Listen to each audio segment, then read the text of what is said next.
Bismillahirrahmanirrahim. Assalamualaikum warahmatullahi wabarakatuh.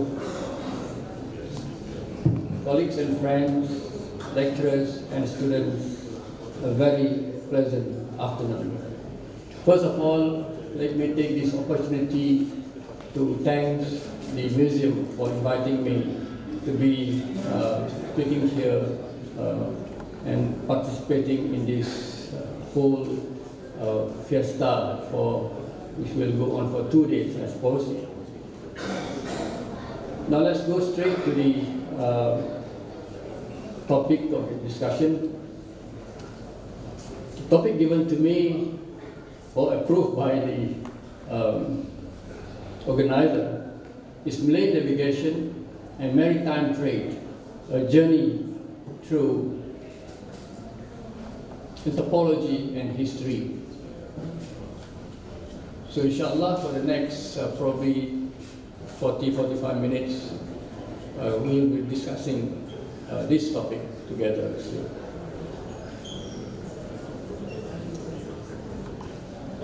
To begin with this, there is this prologue.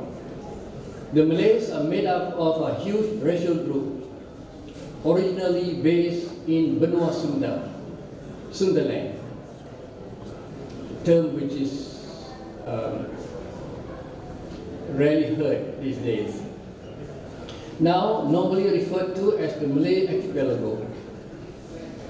Due to the Great Flood during the last ice age, about 8,000 years ago, they have been widely dispersed within the Melayu-Polynesian world, an extensive area actually covering to the north as far up as Taiwan, to the south till New Zealand, to the east till Easter Island, and to the west until Madagascar. Oppenheimer has specified this, and so is Santos 2005. Their economic and socio-cultural activities, I'm still referring to the Malays, and achievements, especially those of the core Malays in the archipelago, have long been recorded by experts, but almost unknown to the general public, and even to some academics who are not within the area. So ladies and gentlemen, given the above context, this lecture will concentrate on Malay navigation and maritime trade as reflected in their socio-economic history and anthropological profiles. Let's go through the journey together.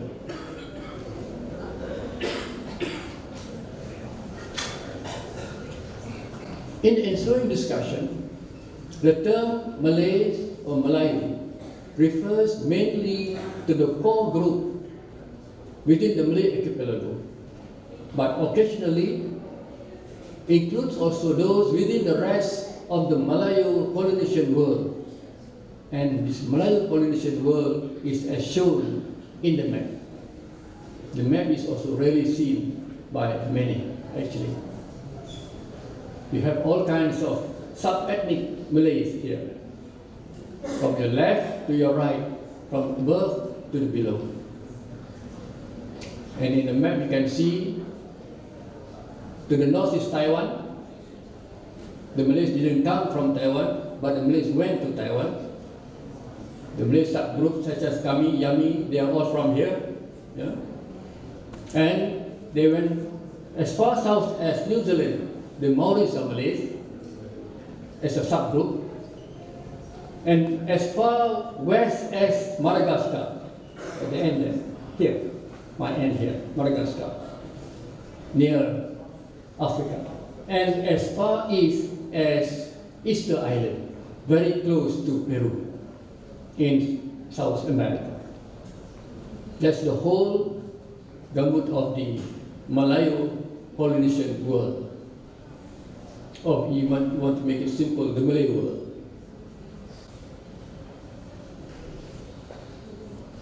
Now let's go a little bit historical about the Malays here. Historically, the Malays and their lands were already known worldwide, at least since the 2nd century. At least since the 2nd century. The Greco-Egyptian scholar Ptolemy, 90 until 168 of the Common Era, for example, in his book Geographia, which was written in 150 of the Common Era, referred to the Malays as Melayu-Polynesia. Very early. Statistically, the term refers to those in the western part of the Golden Chosinets, which is the Malay Peninsula. Interestingly, the same term, but spelled differently, Kunlun. Remember, the one above is Kolun. Here is Kunlun. Is also found in Nancho Wichi, a Chinese text written by the famous historian, Chinese historian Wan Zhen of the 3rd century. And this is according to my own professor, Wong Gong Wu, who taught me at University of Malaya in the early 70s. In both accounts, that's the account of Ptolemy as well as Wan Zhen, the Malays were highlighted for their navigational skill as well as trading abilities. Never heard of or rarely heard of these days. Navigational skill and trading abilities. These were recorded by Ptolemy as well as Wan Zhen. So one European source, the other one is Chinese source. In fact, I will be referring to a lot of Chinese sources actually here about the Malays.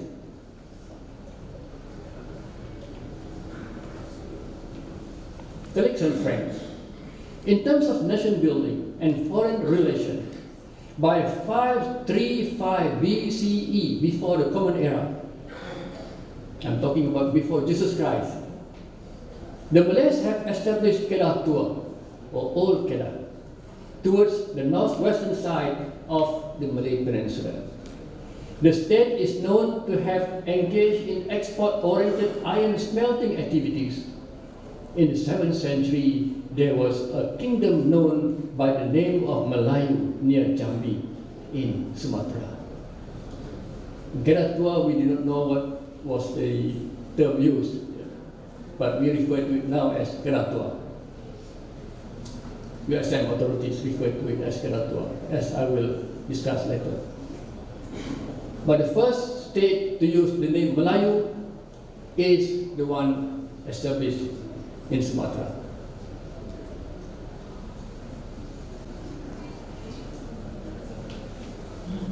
Melayu was later incorporated into a bigger kingdom, which then developed into an empire called Sriwijaya, based at nearby Palembang, also in Sumatra.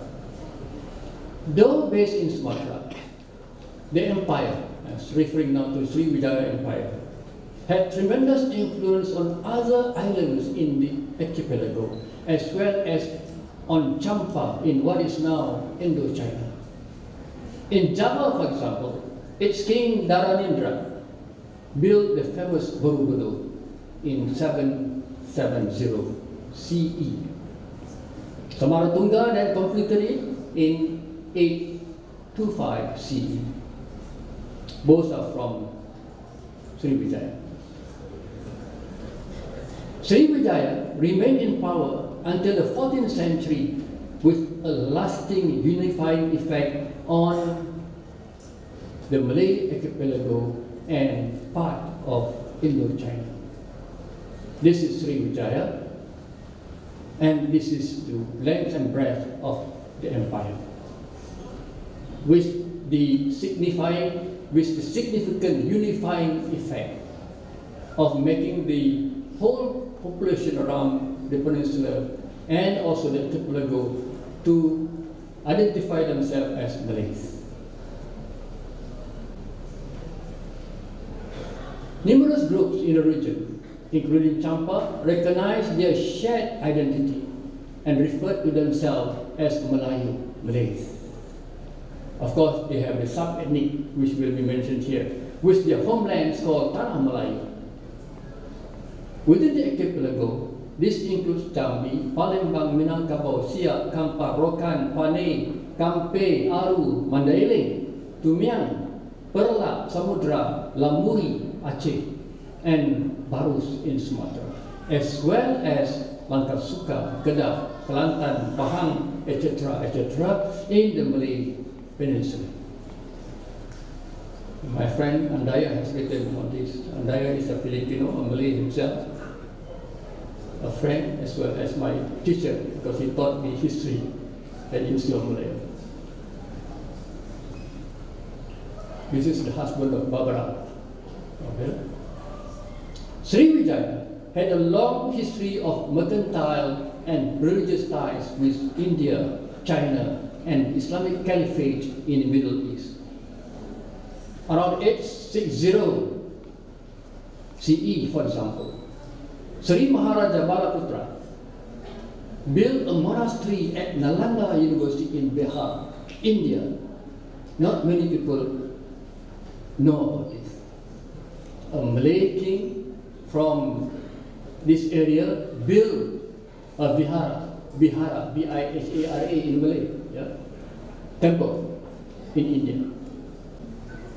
In 1006, Sriwijaya, his name is so long there, Mahavarman, constructed Chundamani Vihara in Nagapattinam, Tamil Nadu, again in India. This is the port city where Hang Tuah visited before he went into the hinterland. In fact, long before that, Sriwijaya has been the stopping point for Chinese Buddhist pilgrims on their way to India. In 671 CE, for example, a Tang Dynasty monk, Iseng, traveling in a Persian ship. Why Persian? Because that time there were not many Chinese ships yet, not big ones. He stopped at Sriwijaya and Kedah. On his way to Nalanda, in Sriwijaya, he studied Sanskrit, Malay, and Buddhism. Imagine studying Buddhism here for 6 months before proceeding to India on a large ship belonging to the Raja of Sriwijaya. So from here to India, he used a ship belonging to the Raja of Sriwijaya, very large ship. We'll see more or less the image of the ship afterward. Later, Iseng returned to Sriwijaya and stayed from 689 to 695, studying and translating books on various aspects of Buddhism. In fact, when he went back to China, he left this message, that is, before you go to India to study Buddhism, all of you must stop at Sriwijaya. Study there first.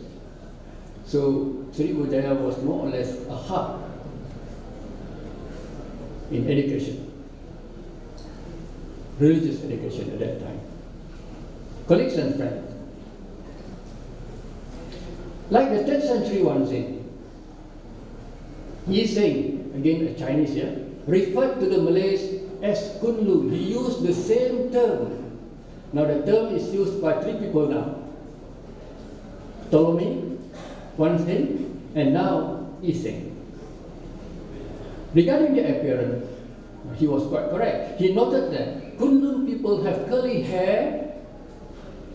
Well, our hairs are mostly curly. Dark bodies, bare feet, at that time tak pakai kasut, and they wear sarung. Yi Seng already knew the term sarung. They wear sarung. This description fits the famous 526539 CE sketch of a Langkasuka diplomat to Liang Dynasty China, shown here. The picture above is that of a an ambassador of Lankasuka to China. He's barefooted. The description fits him, and that fits the Malays in general. Like he's saying, generally, the Tang Dynasty Chinese were familiar with the Malay language, and they referred to it as Kunlun Yu. So the people are called Kunlun, their language is called Kunlun Yu. Malay language has numerous branches and variants.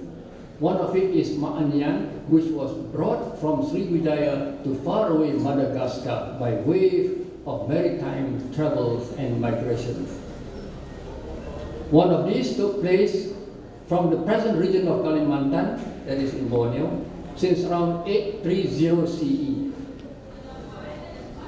And my reference is there, Ure. In Madagascar, the Malays became ancestors of the Malagasy, while their language, Ma'anyan, developed into what is now called Malagasy language. We will dwell more on this afterward.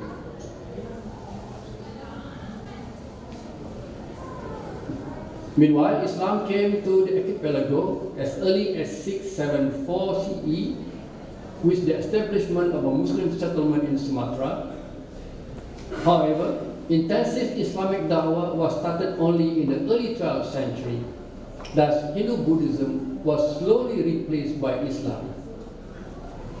Not completely, slowly, but not completely still Islam.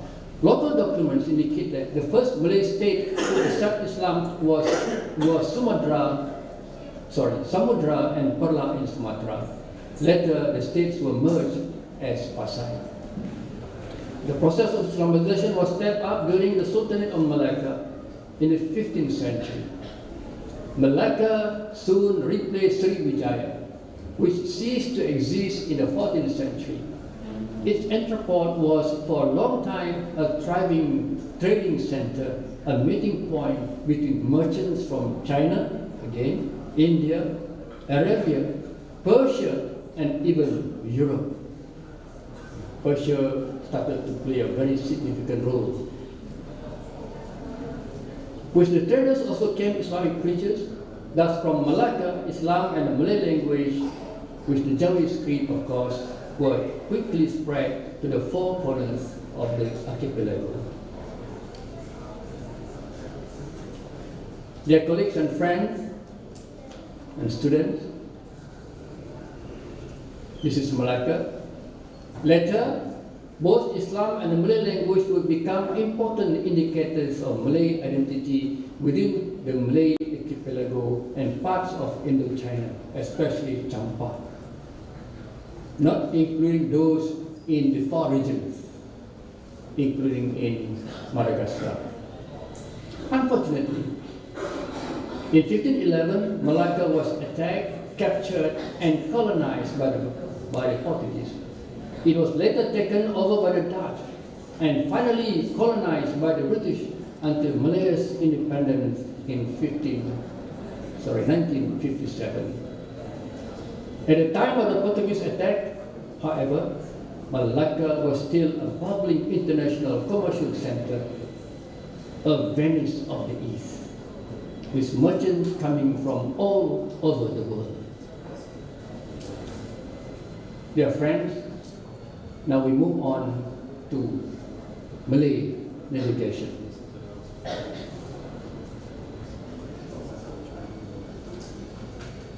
To discuss Malay navigation in the past, it is important to note that it was closely related to international maritime commerce going back at least to the 3rd century BCE,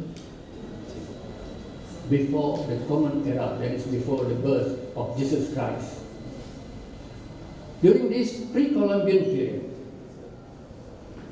there was already a network of maritime trade routes stretching all the way from Western Europe to East Asia and down the east coast of Africa.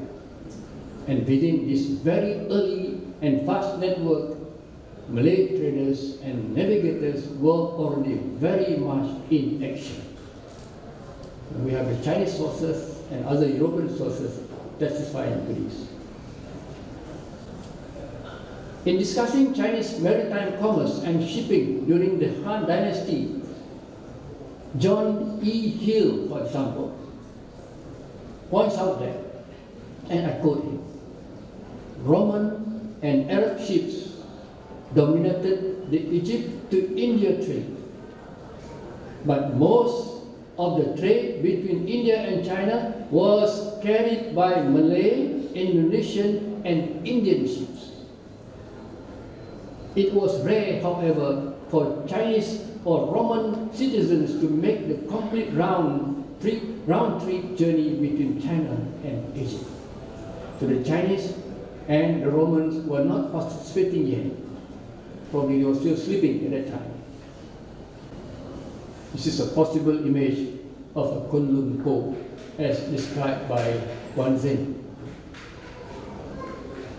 About Malay vessels, Hill, the one that we were quoting just now, goes on to say that, and I quote him again, some of these ships were very large for their day and are said to have carried up to 1,000 passengers and cargoes of over 1,000 tons. Amazing. 1,000 passengers with cargoes of over 1,000 tons. This is coming from Hill. This is in line with the observation made by Wan Zhen, the 3rd century Chinese historian, which I mentioned just now. According to the Chinese historian, the Malays were great shipbuilders. This is a Chinese speaking. Sailors and traders. They build and sail large vessels known as Kunlun Po. This is the Chinese name for the Malay ship, Kunlun Po. And this is the term used by Wan Zhen. Measuring, according to him, 200 feet long, 20 feet high above water, and with 4 sails, and a cargo of 900 tons with 600 to 700 people. Again, I'm quoting from my Professor Wong. He's now teaching or retiring in Singapore, happily. Indeed, then, the Malays were among the first people to be involved in giant-sized shipbuilding, advanced navigation, and long-distance maritime trade. According to Linda Noreen Schaeffer, I'm quoting another person now. This is a lady. At least by the 3rd century BCE, the Chinese have seen and witnessed Malay sailors and traders approaching their shores in huge ocean-going vessels. The term used is again Kunlun Po, or the Greek term Kolan Diaphota. From the so-called Kunlun Islands in the southern seas, and Kunlun Islands refers to the Malay archipelago. The Chinese were also aware of the fact that the Malays were unique navigators. As sailors, they were not technically equipped with compasses. There was no compasses at that time. Neither map, no charts. Rather, they sailed and journeyed across oceans only with the aid of the so-called celestial navigation. Bulan bintang. As Schaeffer puts it, and he quotes from Taylor, 1976. This is a quotation from Schaeffer. The Malay sailors were highly skilled navigators, sailing over the oceans for thousands of miles without a compass or written chart. Then how did they do it? Well, they navigated by the winds and the stars. This is what is meant by celestial.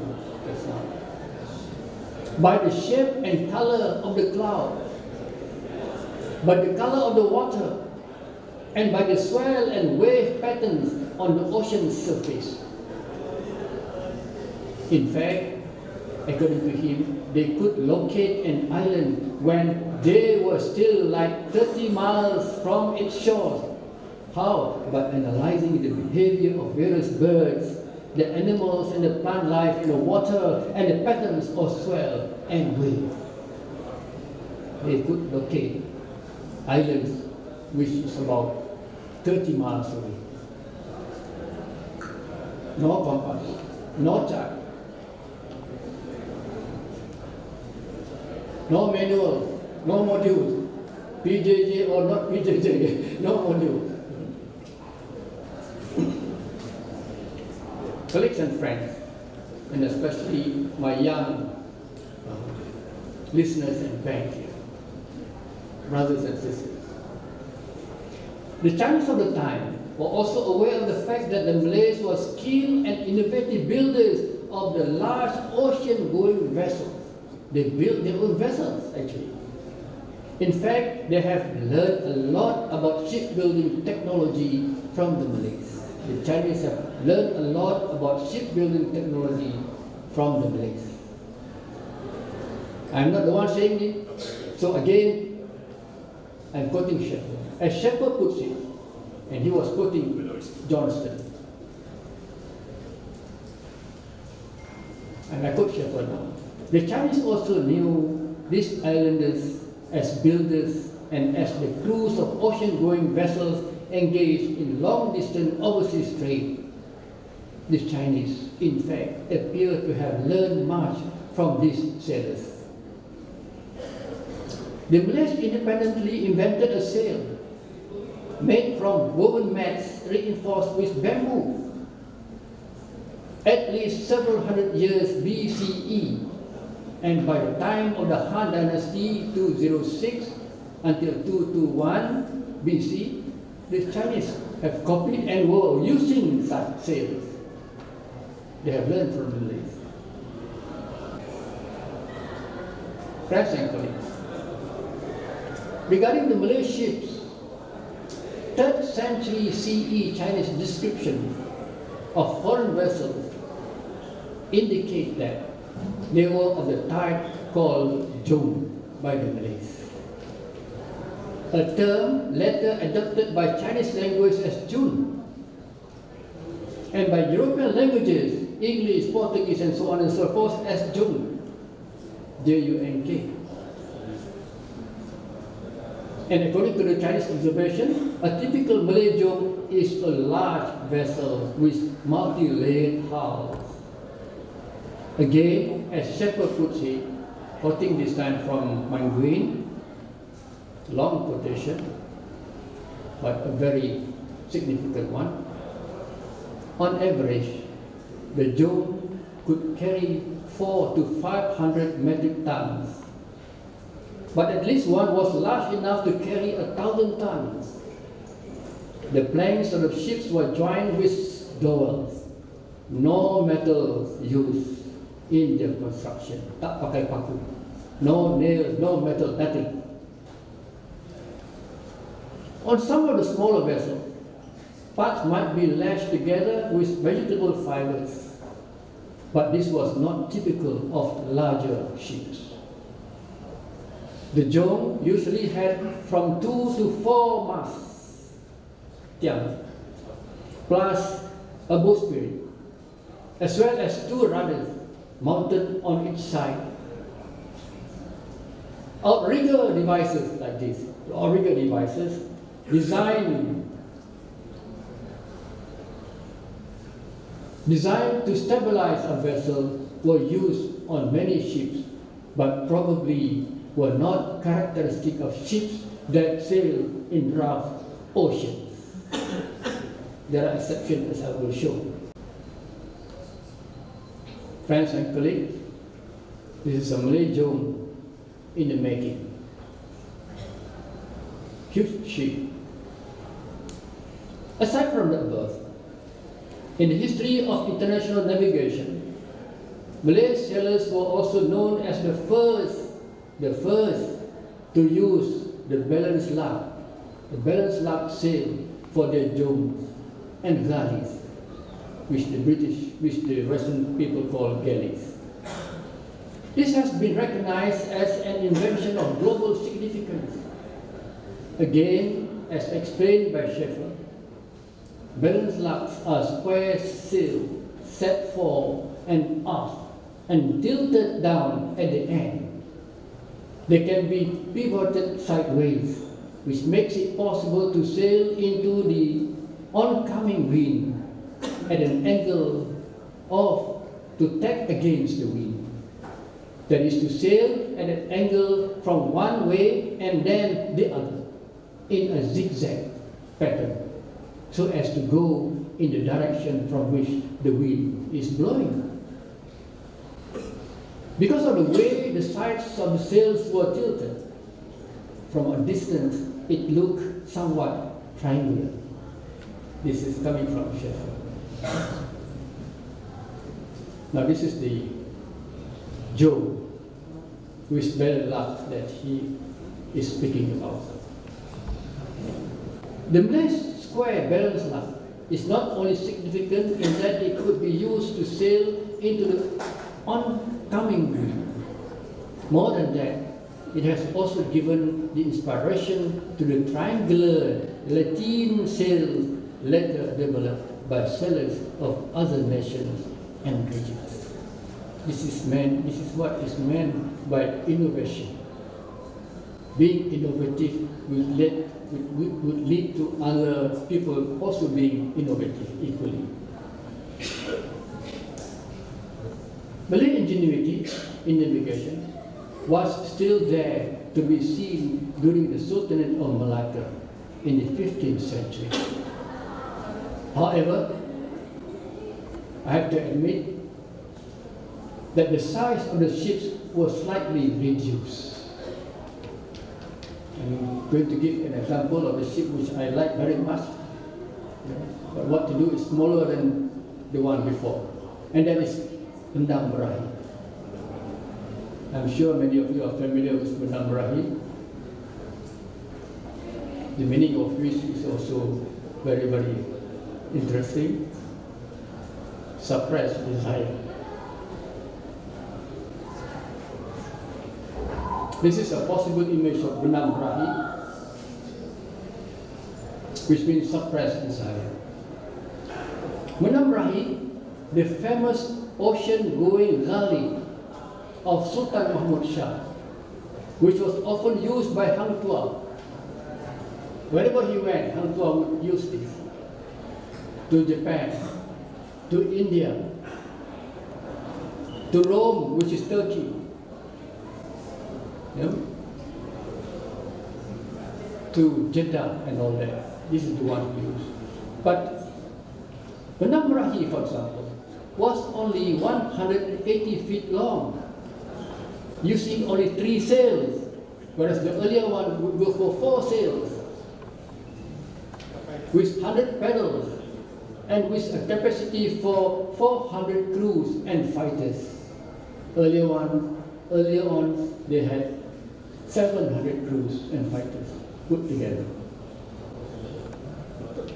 However, generally Malacca's galley and joms were still bigger than most contemporary Chinese ships of the time. Although I said just now, slightly smaller, but they were still bigger compared to Chinese ships of the time. Thus, according to the Portuguese chronicler Tom Pires, who was in Malacca at that time, in his Summa Oriental of 1515, in Canton, the vessels of Malacca were usually asked to anchor far away from the harbor. Why? This is because their big size would be dangerous to Chinese ships, which were mostly small. Except for the fleet of Cheng Ho, the rest was much smaller. So much so that in Canton, this is a case in point, in Canton, they were always asked to harbor, hey, jauh-jauh sikit. Don't come too near.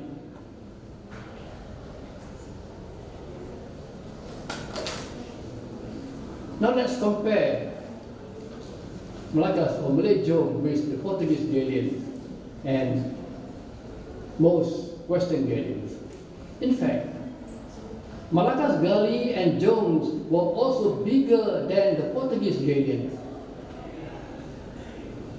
This is the reason why when he was in the midst of attacking Malacca, the great Alfonso de Albuquerque, for example, was shocked to observe their size and referred to them as world shakers. Probably he was saying to himself and his companions, bloody fool, these are world shakers. This is the term used by Alfonso de Albuquerque. And you may have a look at the drawing up there. On the left here is a typical Malay Jom, and on the right there, very small, tiny, is a typical galleon. Ladies and gentlemen, the historical discussion above has clearly shown the sophisticated navigational skill and great achievement of the Malays. At the same time, it has shown that during pre-Columbus times or pre-Columbian times, due to their navigational skills, they became the only people dispersed across vast oceans. Because of these two factors. Thus, as a local historian, Arif Ishaq aptly notes, today the Malays in very diverse ethnic and sub-ethnic groups are found in the vast world, extending continuously from Madagascar off the East African coast in the west, through the vast Malay archipelago in Southeast Asia, to the Hawaiian Islands and the Easter Island in the far east of the Pacific Ocean, and to New Zealand and the Chatham Islands in the deep south of the Pacific Ocean. See how many oceans are involved? And to Taiwan in the north. In all, covering about 2/3 of the southern hemisphere. Ladies and gentlemen, the following section will discuss Malay maritime trading activities and their achievements.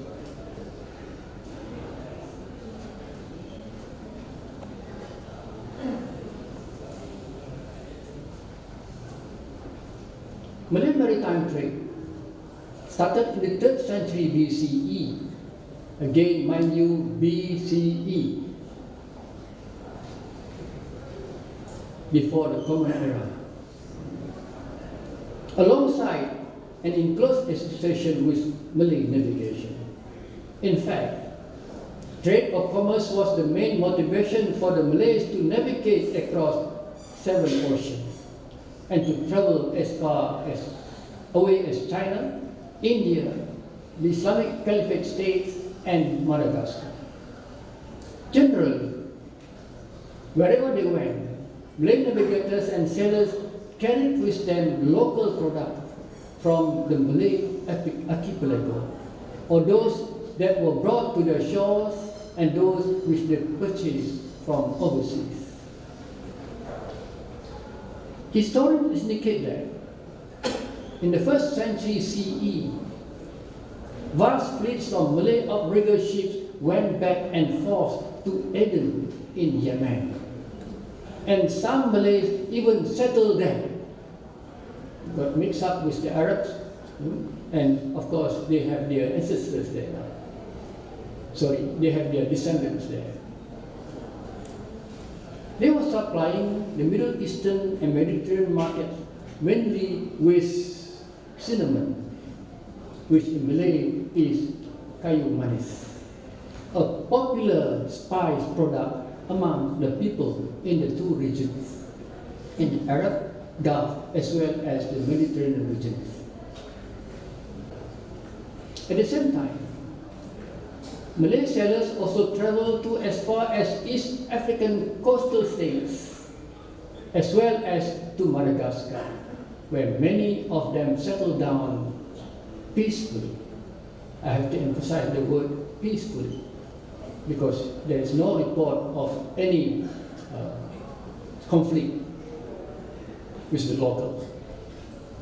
In addition to cinnamon, they also carried with them various other items of flora and fauna, including bananas, coconuts, all along I thought bananas were from here.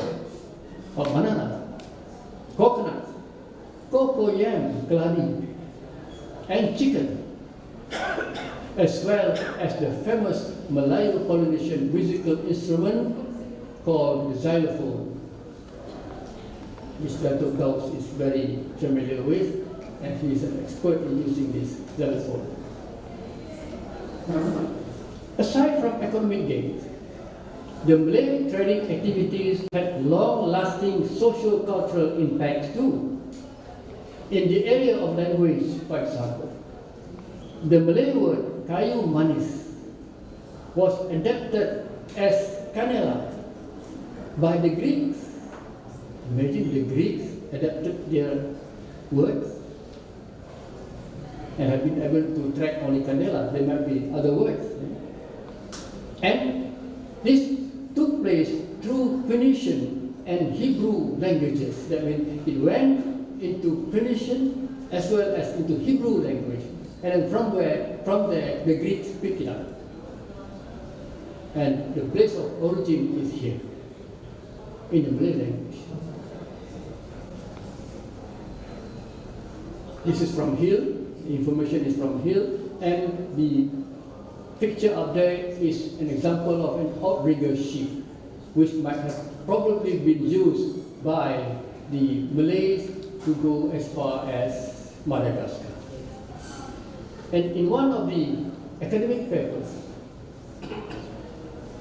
the writer believed that the early settlers consist of actually 30 female persons from Borneo. Females, not males. I do not know how to argue about this. Why females? And how come females survive in outrigger ships? Okay. Still on language.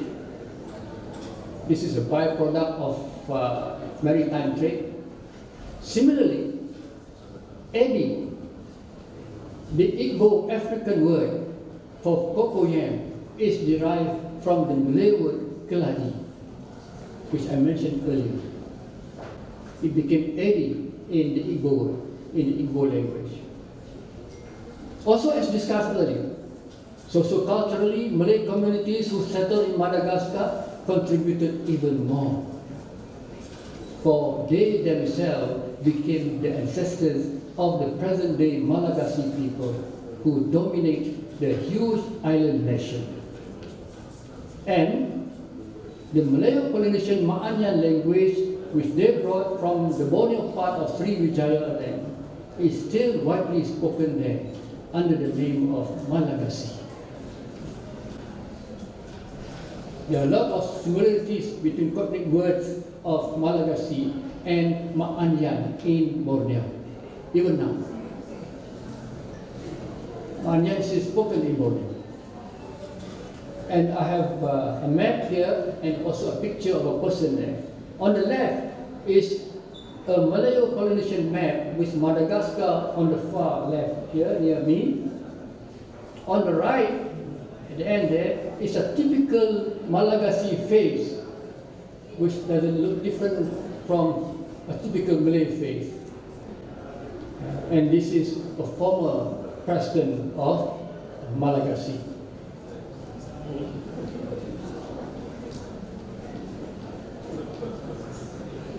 Not much different from you, Prof. Rivani. Looks more like you. I expect you to say that. Thank you so much. So the more important is the fact that it is not only the products, the commercial product, but the cultural, socio-cultural product and heritage which they have left there.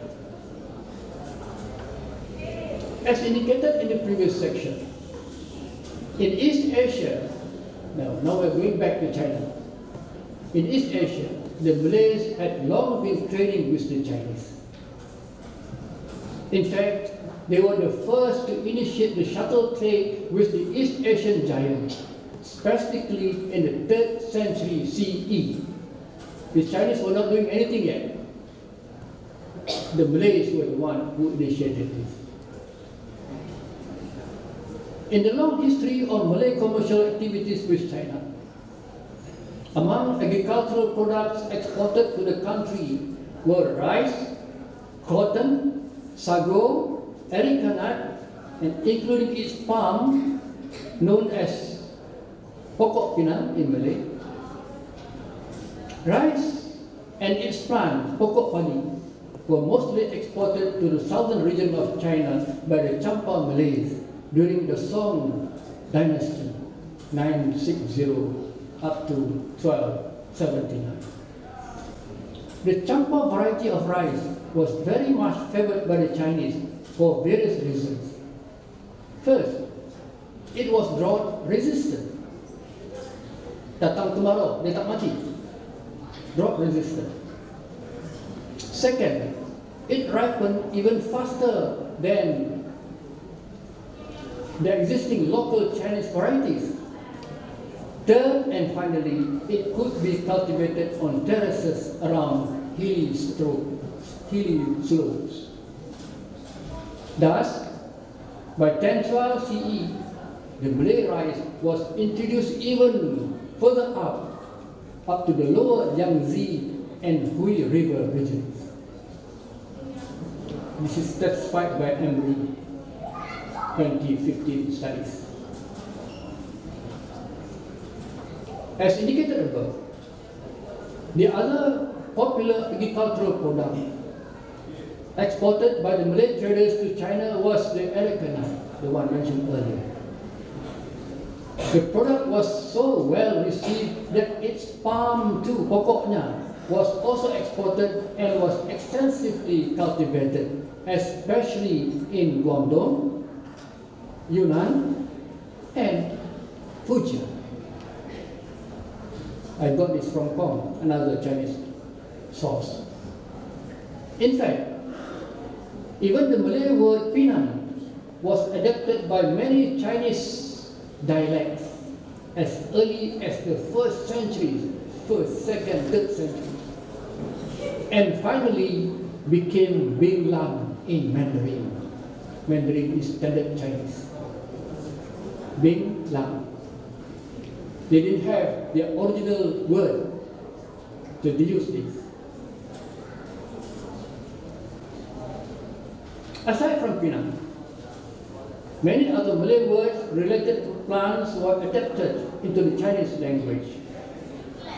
These include sagu,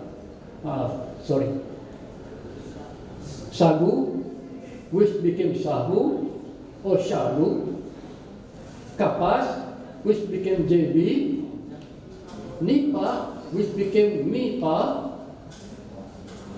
and kacang, tikar, which became gyoza. Ladies and gentlemen, familiarity with Malay words such as the above later made it easy for the Chinese to even adapt the Malay word menteri, minister, as Mandarin and use it to refer to their own language of the officials, that is the standard Chinese called Mandarin. So the term for the standard Chinese came from Malay word Mandarin.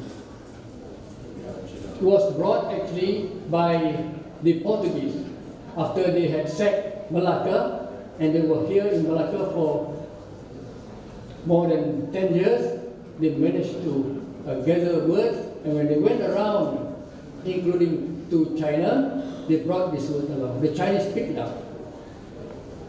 So from Mantri, it becomes Mandri.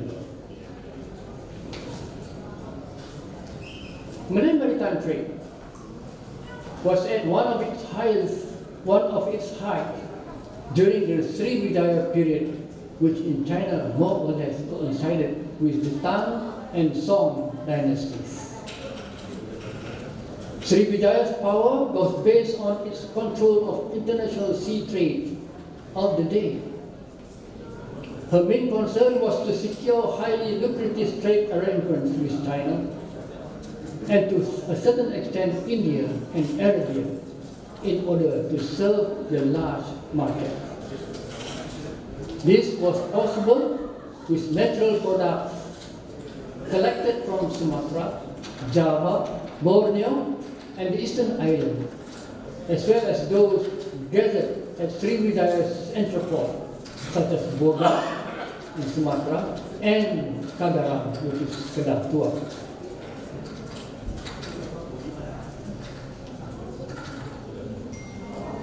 But my friends, aside from natural products, Sriwijaya also exported human talents to China.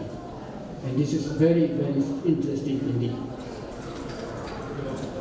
These include laborers, household servants, and security guards come martial arts experts, commonly referred to by the Chinese as Kunlun Nuk, Malay slave.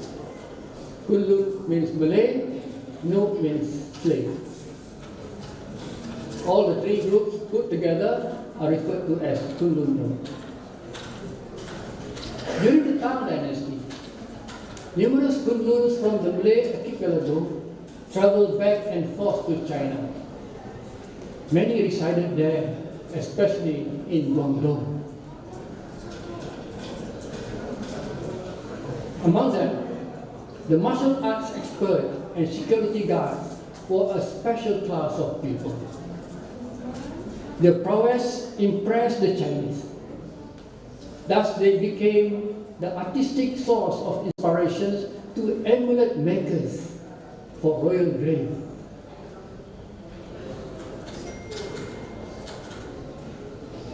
And especially literary authors of the wuxia or chivalric romance genre. Now let's focus on the literary side, not the amulet.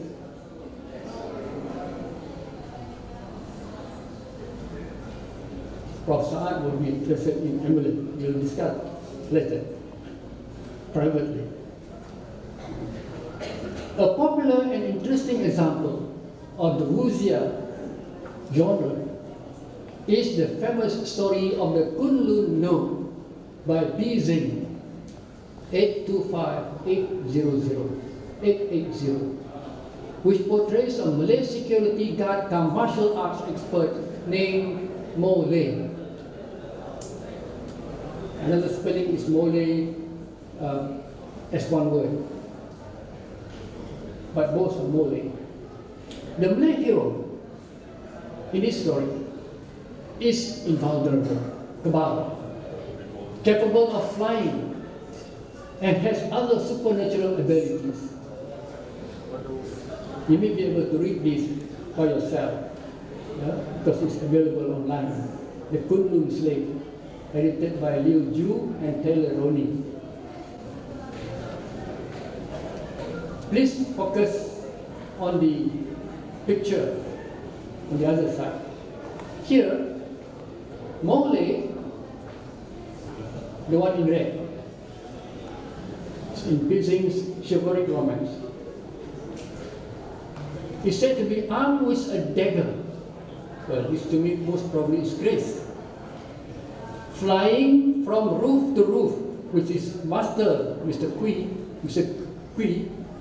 and the Master's sweetheart on his back. Could fly from roof to roof, even carrying two persons. And in this case, the master's sweetheart ultimately would fall for him, actually.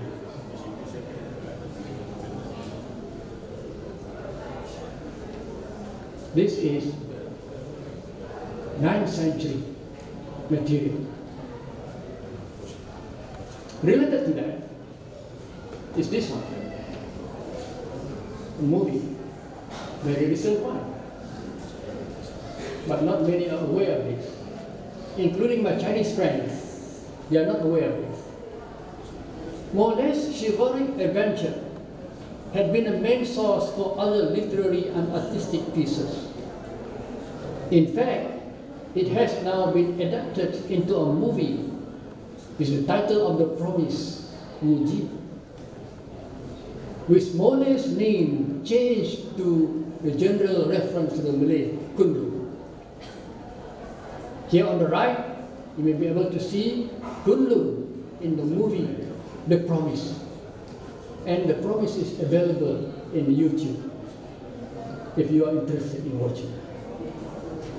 Kunlu here is shown with his master's sweetheart, who is attracted to him. Imagine a Chinese girl who has her own boyfriend, an official of the palace, falling for this Malay Kunlu chap. Happy watching. Ladies and gentlemen, aside from China, the Malays also had strong commercial ties with India. In fact, Malay maritime trade with India goes back even further. As revealed by the recent findings of Universiti Sains Malaysia Global Archaeological Research Center, it should have started at least approximately 1,900 years ago, involving especially the kingdom of Kedah Tua, located at present-day Lembah Bujang, the north of the Malay Peninsula. The kingdom was known as Kudaram to ancient Indians, Kalahar to ancient Arabs, and Chehcha to ancient Chinese. The names all refer to besi, which is iron in English. And we will discuss besi afterward. The kingdom was mentioned early, actually, in Sanskrit literary works such as the famous Katha Sarit Sagara, Oceans of Stories, which were introduced to us, at least my generation, when we were in the secondary school. Later, in the 12th century, Kedah Tua was also recorded by Al-Idrisi, an Arab cartographer, in his book Al-Ruja, 1154. But even earlier, at around 535 BCE, Kedah Tua was already a cosmopolitan state exporting iron, besi, gold, emas, especially from Sungai Mas, which is still there now, beads, manet, especially from Sungai Manet, which is also still there now, rattan or rotan, resin, ericanite, sepang wood, elephant, ivory, and other local products to India and the Middle East, and even to Sofala, a province of Mozambique. This is in Africa proper. Imagine exporting elephants. And remember the size of the ships? Logical, isn't it? All right. It was due to its strategic location between India and China that Kedah Tua managed to attract and serve merchants from both the east and the west. We have some findings at the Sungai Batu archaeological site in Lembah Bujang since 2009 confirm vibrant iron smelting and other metallurgical activities in the vicinity as far back as 535 BCE. This is reported by Lee. In fact, compared to other sites in Asia, specifically Southeast Asia, Sungai Batu is so far the oldest civilization site in Southeast Asia. This could be clearly seen in a diagram shown below. This diagram is made by USM. Tapak archaeology Sungai Batu, the Sungai Batu monument, and some rough comparison with other parallel sites in Southeast Asia. Ours is much older. Tuan-tuan dan puan, ladies and gentlemen, as explained by this GARC director, Prof. Dr. Mukhtar Saidin. Dia minta maaf tak dapat hadir, baru tadi dia SMS saya.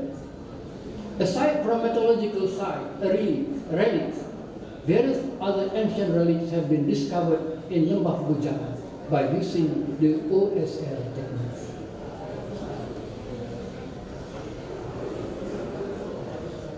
This includes administrative blocks, warehouses, and 12 jetties, all supporting the industry, especially the iron industry, as well as sunken ships or barges and even ritual structures.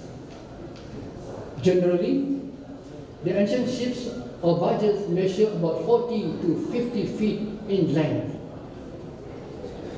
It is believed that these are relics of some of the vessels used to transport iron, gold, and other commodities in maritime trade with India, the Middle Eastern states, and China.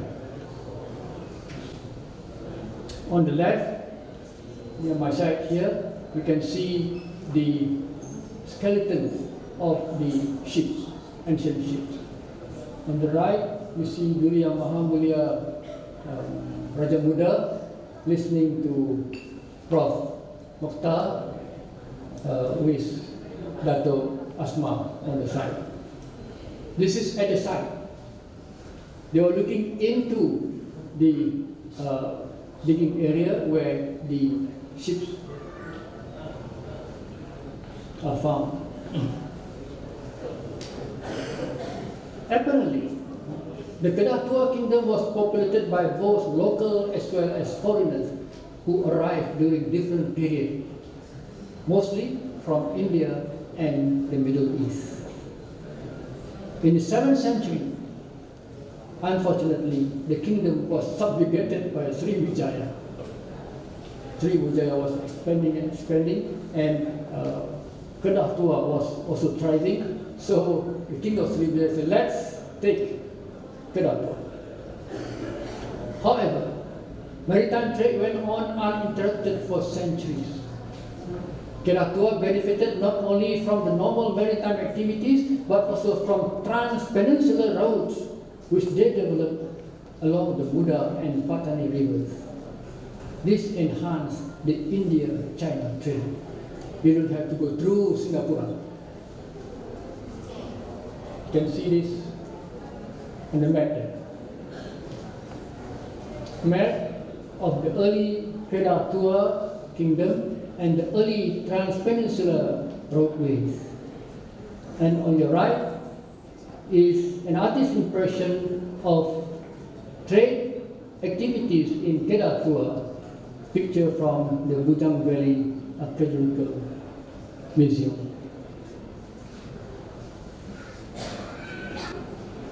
Ladies and gentlemen, in 1025 CE, Rajendra Chola was for a long time been looking at Sriwijaya and especially Kedah. Rajendra Chola I of the Chola dynasty from Tamil Nadu, India, launched naval raids on ports of Sriwijaya. Not only one port, many ports, but especially Kedah. the aggressive force managed to occupy Kedah for some times. Sometimes yes, sometimes no. Not most of the time. This, however, weakened the Malay kingdom and finally led to the decline of its maritime trading activities. It is clear that the main motive of the Chola king was to forcefully gain control of the Malay bubbling commercial activities of the time. However, Malay maritime trade was revived much later with the establishment of the Sultanate of Malacca in the 15th century. Beginning from 14,000 CE, successive sultans of Malacca did their best to attract maritime traders from China, India, the Islamic Caliphate states, and Europe to come over to Malacca. From time to time, entrepot infrastructure and management were upgraded, and maritime policies and laws were enhanced. Still remember Undang-Undang Malacca? Steps were taken to protect Malacca's water from pirates and piracy. Diplomatic relations were strategically established with significant countries such as China, Japan, India, Turkey, and Islamic Caliphate states. This is the reason why Ufti was sent around. Thus, Malacca quickly became an international maritime trading center, and hence Malay merchants carried their products near and far. Up to the beginning of the 16th century, maritime trading business at Malacca Entrepot was always booming.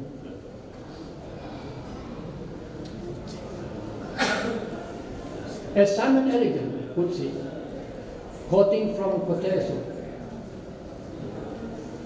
who wrote Summa Orientals of Tom Paris, 1967, he says, 5 centuries ago, Malacca hosted 2,000 ships each day.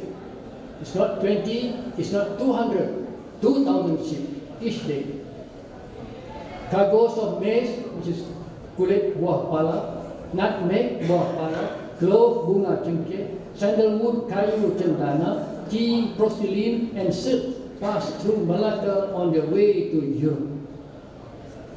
From the islands of the archipelago to the south came camphor, kapur, bird's nest, sarang burung, pepper, lada hitam, mas, kasturi, gold and ivory guarding, and from the west, mostly carried by traders from South Asia and the Middle East, came cotton, weapons, incense, tanggi, opium, candu pun ada jual, dia ada bawa, dyes, silver, and vegetable. Such was Malacca. The description goes on, and I have another one here. It was a place where Gujaratis, Tamils, and Bengalis from India lived and traded in secure harmony with Malays, Chinese, and Arabs. A city of 100,000 people where 84 languages could be heard in the market.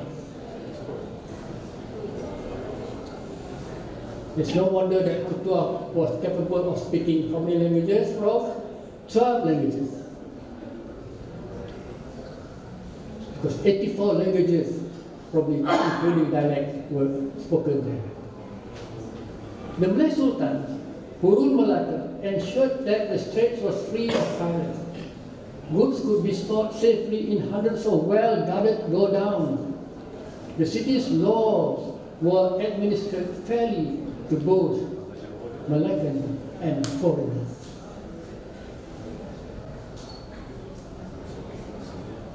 Elegant, 1999. Indeed, that was Malacca, the Malay maritime powerhouse of the 15th century.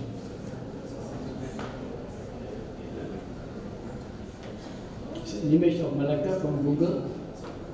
As such, it is not difficult to understand why contemporary Portuguese chronicler, again Tom Pires, made it clear to his readers that whoever is Lord of Malacca shall have his hands on the throat of Venice. Similarly, it is not difficult to understand now why Alfonso de Albuquerque was so impressed but frightened by the ship just now, representing the Portuguese nation, attacked and conquered Malacca in 1511, resulting, from my perspective, in the abrupt decline or demise of both Malay navigation and maritime trade. Ladies and gentlemen, with that we come to the epilogue. The historical cum anthropological discussion above has clearly shown the sophisticated navigational skill and great achievements of the Malays in pre-modern times.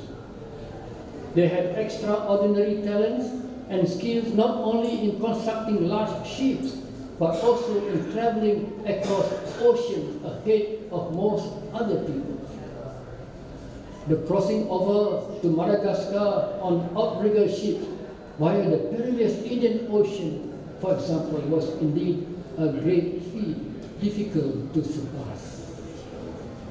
I would like to draw your attention to the shipbuilding ability, skill of the Malays. And I would like to question again my friends who constructed Flor de la Mar as a tourist attraction at the port of Malacca. Why should it be Flor de la Mar? A ship which brought the Portuguese, the people, the very people who attract and crush us. Why build that as a model for tourist attraction? Why not Mendam Berahi? You can clap your hand, but the person involved will be very angry. He was already angry at me at one time. Okay, at the same time, so what should be done then? That ship should be brought down and replaced with Mendam Berahi. Can we vote for that? Next week, inshallah. No, not next week. At the same time, the discussion has also shown the great accomplishment of the Malays in the past as maritime traders. They were great maritime traders not only around their home waters, but also in faraway places including China, India, Arabia, and even Madagascar and Mozambique. It's also amazing to discover that their navigational and trading activities did not only bring about monetary or material gains, but also has had anthropological, social, and cultural impact on the places and people they interacted with. We spoke about the language, the loanwords given to other people and cultures, and also the people themselves.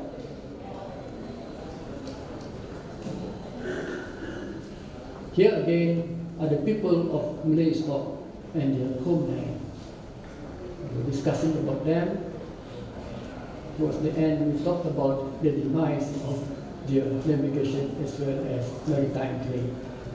In fact, they had managed to change the demographic scenario of the world, with people of Malay stock now occupying approximately 60% of the circumference of the earth. And all these were achieved, I must stress here, with neither force nor violence. At least there is no report of force and violence yet. It is unfortunate that the marvelous Malay achievement as navigators and maritime traders are not much discussed or made known to the public, including the Malays themselves. Even more unfortunate is the fact that their exceptional knowledge and skills, both in navigation and maritime trade, are not lost. Considering the above situation, it is imperative that immediate and strategic steps be taken collectively by the Malay people in the archipelago and across the Melayu-Polynesian world to recover or revive their navigational skills and maritime trading acumen. In this context, I would like to welcome the fact that there has been a move among some scholars of the Malay world as well as the Melayu-Polynesian world to establish what is now referred to as Persatuan Melayu-Polynesia Antarabangsa. And out of that, there is already also an association in New Zealand called the Maori Association,